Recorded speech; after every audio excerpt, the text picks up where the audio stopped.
Hey guys, Gibberish HS here today, and today we have a new statue review today. Yes, we are reviewing the Artanis statue from Blizzard.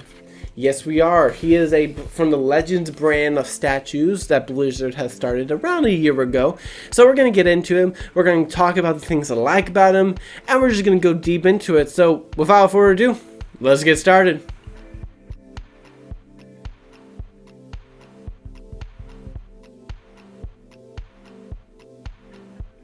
So the first thing you might notice that's important to notice with Artanis is that Artanis is the only StarCraft statue that Blizzard has. And this is including their Legends brand and their just regular statues, which can retail up to $400. So it's important to me that I was really happy to see that we finally got a StarCraft 2 statue. This is something I've been wanting for a while, and it's something we finally got. And as a StarCraft fan, that feels really good.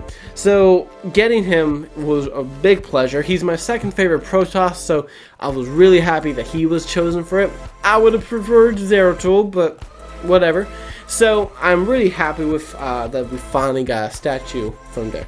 Now, when I review the statue and talk about what I like about him and what I don't like about him, I will be grading him based on the Legends brand. I'm not going to base him off something more like the Illidan statue, which is obviously a lot more detail. These are a lot less, I wouldn't say quality, but they're a lot less more put down. They're not as realistic or depth in their design. They're not just designed for that. These are only $55, guys, so they're not the $400 ones you're used to seeing from Blizzard. So I am going to judge it based off that standards. The second thing is I'm going to judge it based on two things. I'm going to judge it based off of the design. I'm going to see how it looks, how compared to the other Blizzard statues, how well designed is it, how detailed.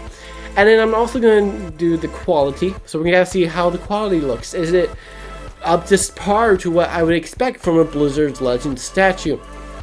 And then the other thing we're going to be doing is I'm going to see how does this character look and compare to what you would imagine him being from the video game.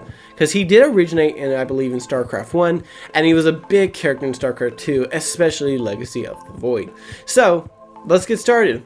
So starting with quality, I think he has excellent quality. He is very well built, and unlike some of the other ones, he's a lot stronger and sturdier. The Mothel statue, for instance, is a little fragile, and he has so many parts moving that you have to be kind of careful with him in that regard. He has an excellent build and a beautiful design to him, with the Kala behind him and these two excellent beams from his blades coming out of his weapons. So he has an excellent design there. You can see his feet and everything from him going down on these steps. It looks like he's on some kind of like, probably Ire would be my guess from the world he's on. But he's got this excellent, beautiful design, and he has just wonderful piece of design in this. Now, in actual quality, I think he's very well. Compared to something like the Saurfang or again Greymane model, I would say it's a little bit less. I feel like they put a little more work into the Gen Greymane model. That being said, I do love this tunic that comes back down. My only thing is I feel like more detail went into the Gen Greymane one, because the Gen Greymane also has a huge tunic coming behind him. So I saw a little more quality in that perspective.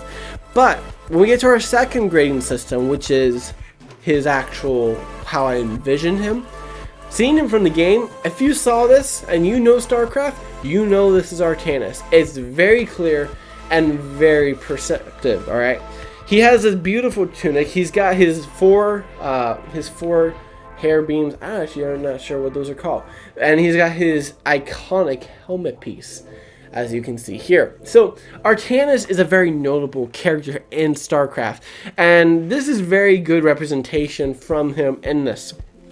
Now, since he does have the Kala, you can tell that this is before Legacy of the Void.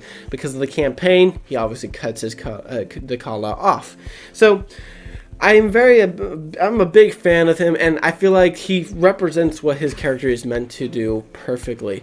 My only problem with this statue as a whole, actually, is I do feel like that his head is a little small. When you look at Artanis, I feel like his body is much bigger than his head.